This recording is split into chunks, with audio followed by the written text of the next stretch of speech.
Ovako, ova 4 psa su ostala zato što su 4 najlepša psa definitivno iz ovog razreda.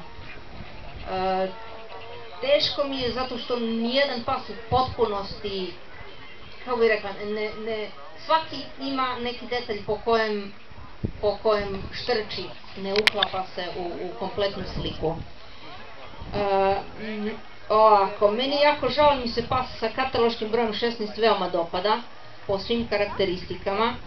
On je danas dobio odličnu ocenu i bit će 4. u ovom razredu, bez pehara, krivica organizatora, samo zbog toga što pas ima jako tesno makazasto zubalo.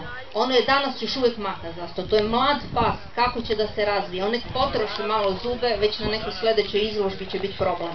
Zbog toga je danas dobio 5. Jer je pas svakako odličan.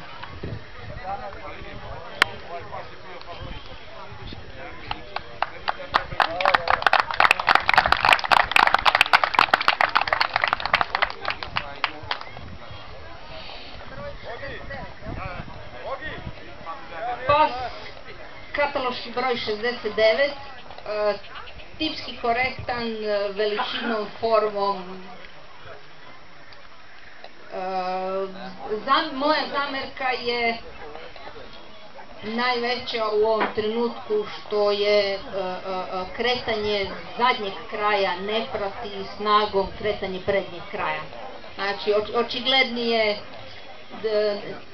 voljela bi više snage, potisak snažniji, ajde da tako formulišemo, zato je danas 3.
teška odluka između ova dva psa.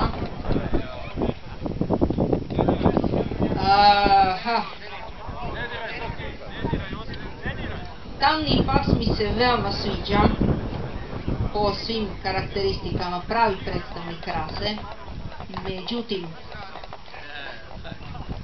oko je dosta svetlo. Možda na nekoj drugoj izložbi, neki drugi put će kriteriji biti drugačiji, ali mene danas, eto, baš mi smeta, zbog toga je danas drugi. Pas koji je na prvom mjestu, u principu najviše mu fali odlakanosti. Međutim, u ovom periodu ja mislim da to može da se toleriše, jer neki su bacili dlako ranije, neki kasnije. Ne može mu se zameriti, jer i dalje je ona zonska odlakanost ispoštovana koju bi naša Kulminac trebao da ima. Ono što je na ovom psu možda prevagnulo do kraja je jedna jako lepa, plemenita, vrlo tipična glava. Dovoljno snažna muška, još uvek za 15 mjeseci ne preteška. Zbog toga je on danas prvi.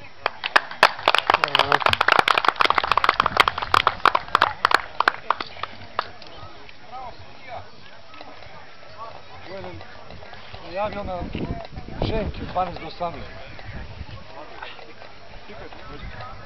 Neka se spreme ženke od 12 do 18 mjeseci.